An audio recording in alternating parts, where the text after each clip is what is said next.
surtout aux organisateurs, à Mahdi, effectivement, qui m'a contacté en premier, et ensuite à la Lab, qui a porté le projet avec beaucoup d'enthousiasme et de professionnalisme.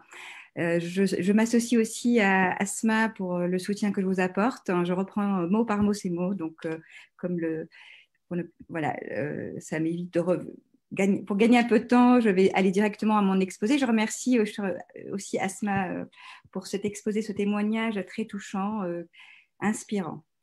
Et évidemment, Amina Wadoud pour cet exposé. On aurait bien aimé qu'elle soit là. Effectivement, pour la question de la langue, elle a préféré nous envoyer la vidéo. Alors, comme on m'a demandé de me présenter, bon, d'abord, j'ai découvert son livre, en fait, grâce à Mahdi, parce que je ne l'ai pas lu. Je compte d'ailleurs le lire aussi en anglais. Donc, je ne pourrais pas, évidemment, il est très intéressant et je ne peux pas parler vraiment de la façon dont il m'a inspiré dans le passé, comme je vous ai dit. Donc, je vais d'abord, effectivement, comme vous l'aviez souhaité, me présenter d'abord brièvement, avant de vous dire un peu à partir d'où je me place, pourquoi est-ce que je suis aussi, je m'intéresse aussi à partir de quel point de départ, hein, en fait, je démarre. J'ai démarré cet intérêt aussi à propos des femmes en islam. Alors, je suis née en fait à Sfax, en Tunisie. J'ai grandi aussi à Sfax.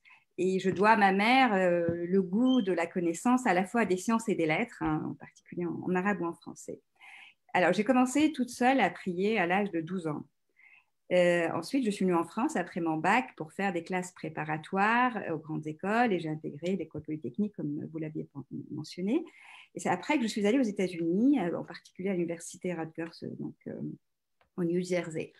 Alors, c'est là que j'ai découvert un groupe d'étudiants musulmans très divers.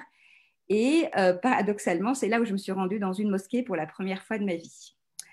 Là aussi, j'ai découvert un féminisme musulman. Je dis un parce que je pense qu'il y en a plusieurs, à travers Mohja Kaf, qui est devenue depuis universitaire et poétesse écrivaine aussi renommée, que j'ai retrouvée d'ailleurs récemment à Paris.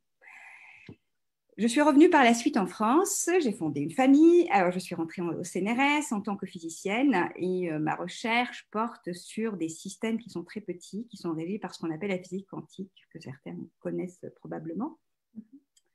Et ce qui est intéressant, c'est que pendant une dizaine d'années, j'ai adhéré à deux visions qui sont analogues l'une avec l'autre.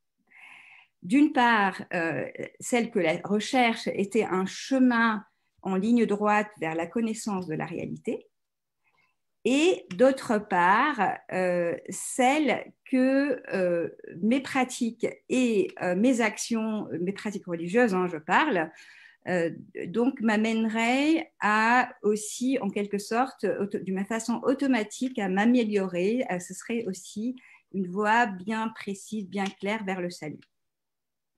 Mais il y a eu une transition qui a eu lieu après que j'ai rejoint un groupe de recherche sur les relations entre sciences et religion.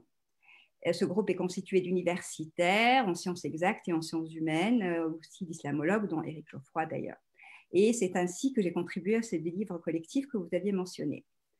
À partir de ce moment, je me suis engagée dans des réflexions, une sorte de recherche sur les articulations entre la physique quantique, la philosophie, la spiritualité, et nécessairement dans ce cadre entre la raison et la foi, sur lesquelles, donc c'est l'articulation sur laquelle je vais revenir. Et ça m'a amené à remettre en question cette double vision simplificatrice qui est malheureusement dominante dans les milieux, je dirais, à la fois scientifiques et religieux.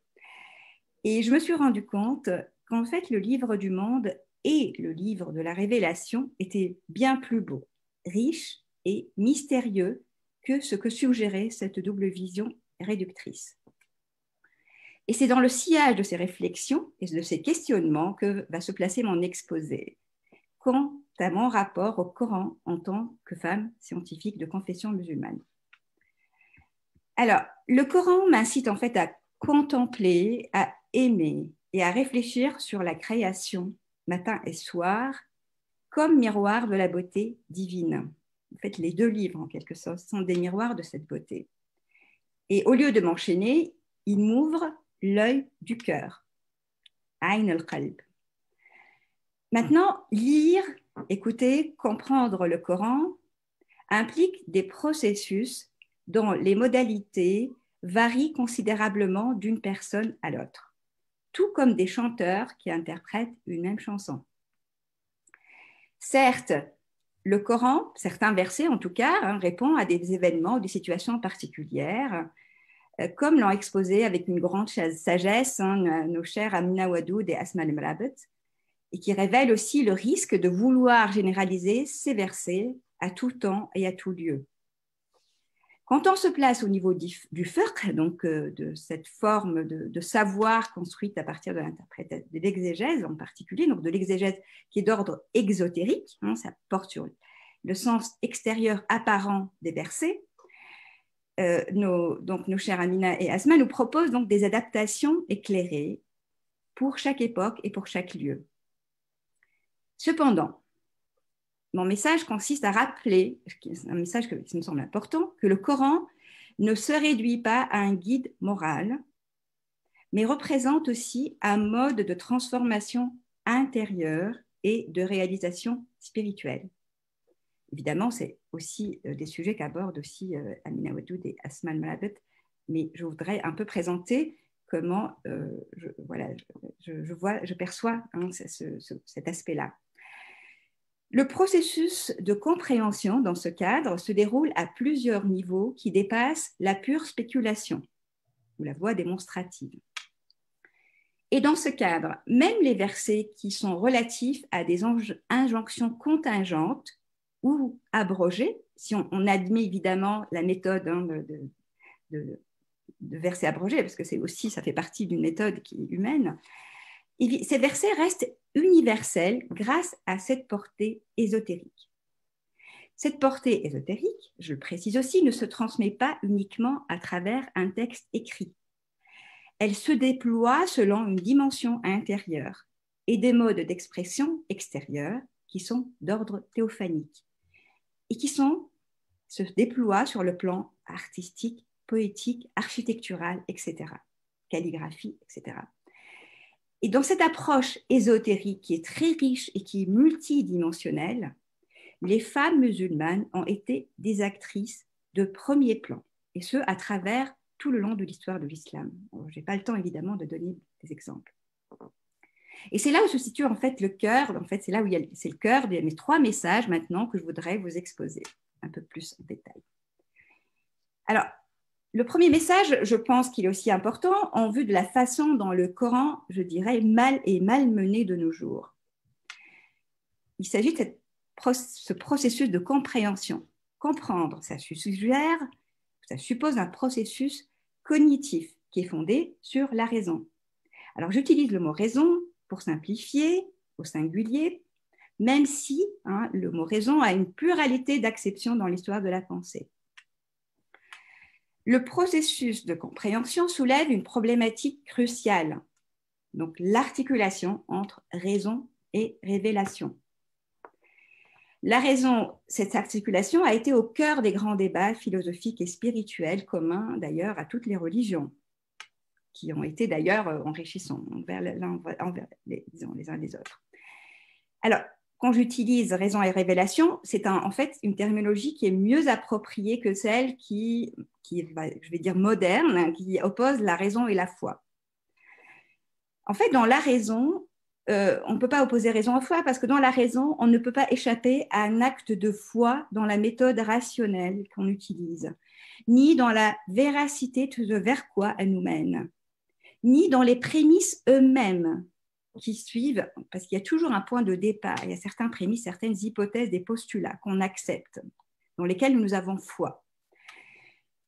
Or, le problème, c'est quand on a foi dans la raison comme seul moyen d'atteindre la vérité, y compris quand cette vérité relève de réalités d'ordre métaphysique ou spirituel, les deux. Et c'est dans ce cas que la raison elle-même peut devenir dogmatique. Et c'est précisément cette dérive qu'a critiqué le grand Al-Razali. C'est une grande figure de la pensée, pas seulement islamique, mais humaine, qui est mort en 1111. L'œuvre d'Al-Razali, en particulier Tahafut al-Falasifa, la précipitation des philosophes, est en soi déjà philosophique. Et donc Al-Razali ne s'attaque ni à la raison, ni aux sciences de la nature. Il n'a pas non plus fermé la porte de l'ijtihad, donc de l'exégèse ou de l'effort voilà, créatif, on va dire, comme certains l'en accusent. Au contraire. La critique d'Al-Razali souligne que certains énoncés des philosophes, dont Avicenne surtout, le plus grand philosophe d'ailleurs de l'histoire de l'islam, je considère, ne sont pas fondés sur la démonstration, comme par exemple Avicenne le prétend, mais sur le taqlid, que je traduirais par un suivisme aveugle, et dans son cas, le suivisme du legs grec. Al-Razali a élaboré une doctrine sophistiquée pour l'interprétation du Coran, en usant à la fois de la raison, qui n'exclut absolument pas, du symbolisme et de l'inspiration. Ces questionnements qui sont approfondis portent aussi, c'est une forme de métaconnaissance parce qu'ils portent sur les critères, c'est de l'épistémologie en fait, sur les critères et le statut de vérité de toute assertion que nous faisons, en particulier sur le Coran, ce que nous déduisons de notre lecture. Et donc ces questionnements forment un garde-fou épistémologique qui manque à la pensée islamique actuelle ou moderne. La critique d'Al-Razali nous aide en particulier à déconstruire 3 tendances qui sont sous-jacentes à ces fléaux modernes. D'abord, la prétention de la raison à fournir seule l'interprétation du Coran. Ensuite, le suivisme aveugle des anciens, et là dans anciens, évidemment, je ne mets pas que les Grecs, je mets aussi les musulmans, les écoles, les doctrines, certaines doctrines islamiques. Mais aussi, nous avons la prétention, ou nous avons la foi dans une certaine correspondance univoque entre notre compréhension à nous et le texte de la révélation, et une foi dans notre capacité à dévoiler l'intention première de Dieu. Et là, je pense que nous manquons beaucoup d'humilité. C'est ce qui m'amène à mon deuxième message qui touche à l'actualité. En effet, on ne cesse d'harceler le Coran par des questions de type qui se résument « Qu'est-ce que tu nous dis sur ce point ou un autre point ?» ou « Que dit le Coran ?» Cette question, elle est posée par ceux d'abord qui ne veulent rien changer, on va dire. Je dirais que ce sont les fondamentalistes, même si je n'aime pas les essentialiser des groupes, mais qui vont extraire du Coran des arguments pour réduire les femmes à un statut inférieur. Mais il y a aussi, je dirais, ceux qui veulent tout changer. Je disons, ceux qui adoptent toutes les façons de penser du monde moderne, lequel n'est pas toujours favorable aux femmes. Et qui vont aussi exactement poser cette question et essayer d'avoir une approche rationnelle du Coran. Au-delà de ces confrontations internes, je dirais, au monde islamique ou à la pensée islamique actuelle moderne, il y a évidemment les penseurs qui vont dénigrer l'islam en utilisant cette même raison réductionniste et littéraliste pour accuser l'islam d'obscurantisme et de conclure que nous n'arriverons jamais à résoudre nos contradictions, en particulier celles qui sont inhérentes au statut de la femme. Le Coran devient ainsi un prisonnier qu'on transfère d'une cellule à l'autre, où sévissent ses 3 bourreaux, chacun lui extirpant à son tour sous la torture des propos contradictoires. J'en appelle alors à libérer ce noble prisonnier de ces 3 bourreaux. Et nous-mêmes, nous sommes aussi prisonniers de ces 3 bourreaux. Or, nos capacités à dépasser les outils rationnels étant limitées, je pense que nous sommes démunis si nous restons seuls avec ces outils face à la révélation. Car celle-ci sollicite aussi d'autres facultés qui relèvent de l'expérience intime et de l'intuition, mais que nos modes de vie ont malheureusement atrophiées. La grande Rabia al-Adawiyya, une grande figure de la spiritualité islamique, que vous connaissez probablement, mais il y en a bien d'autres qui sont analogues à Rabia, qui est née en 713 à Basra, en Irak, aurait dit « Il n'est pas possible avec le seul regard de distinguer les différentes stations sur le chemin qui conduit à Dieu, ni avec le seul discours d'arriver jusqu'à lui, mais stimule ton cœur. » Le cœur ne se réduit pas évidemment à ce qu'on pense, mais je n'ai pas le temps de m'étaler là-dessus. Donc, si le cœur s'éveille, alors tu verras de tes yeux le chemin et il te sera aisé de rejoindre la station. Rabia al-Adawiya, ainsi que d'autres femmes et hommes réalisés spirituellement, nous inspirent, femmes et hommes, non par leur exégèse directe et démonstrative du Coran. Ils ont interprété le Coran dans ses profondeurs. Et je cite, par exemple, Nizam, qui a révélé le sens profond de versets sur lesquels méditait Ibn Arabi, le grand saint andalou, quand il était en train de faire la tournée rituelle autour de la Kaaba. C'est ainsi qu'il est tombé amoureux de Nizam. Et il a dit qu'il a senti une main douce comme la soie se poser sur son épaule. Ce sont des femmes qui font des interprétations du Coran et ça a toujours existé. Mais ces figures elles-mêmes sont des interprétations vivantes du Coran. Ce n'est pas seulement leurs propos. Et Dieu ne nous a pas accordé une parole figée pour toujours pour établir des lois immuables et se retirer par la suite. Tout qui n'a, comme je fais l'analogie encore entre le livre du cosmos et de la révélation, il n'a pas créé le livre cosmique en lui dictant des lois éternelles pour s'en retirer aussitôt après. Je pense que Dieu se manifeste à chaque instant dans les deux livres, à travers ce qu'on appelle ayat, qui est un mot qui désigne à la fois les versets et les signes de la création. Lire ces signes dépend de la réceptivité et de l'aptitude à la contemplation de celui qui lit, de la participation de son cœur. Dieu est dans une création incessante, un état renouvelé chaque jour. Kulla yawmin huwa fi shan. Et là, je cite un verset coranique. Et par ailleurs, le terme kalima, qui désigne une parole, prend plusieurs sens profonds. Les créatures elles-mêmes sont telles que des lettres écrites par l'encre divine, qui sont existenciées à partir du mot kon, qui est un mot en soi, une kalima, soi. Je rappelle aussi un verset, même si c'est toujours délicat de témoigner par des versets. Si la mer était de l'encre pour les paroles de mon Seigneur, certes la mer s'épuiserait avant que ne soient épuisées les paroles de mon Seigneur. Combien même nous lui apporterions son équivalent comme renfort. Jésus est aussi la kalima de Dieu, Aïssa. Et en portant Jésus, la parole vivante de Dieu, Mariam manifeste le nom divin de créateur, un autre rôle, fonctionnalité du féminin. La création elle-même, en fait, est un acte de rahma. Rahma, qu'on traduit, je trouve, qu'on devrait traduire par amour rayonnant et non pas juste miséricorde, comme le fait d'ailleurs Maurice Glotan, est issu du mot rahm, qui est l'utérus.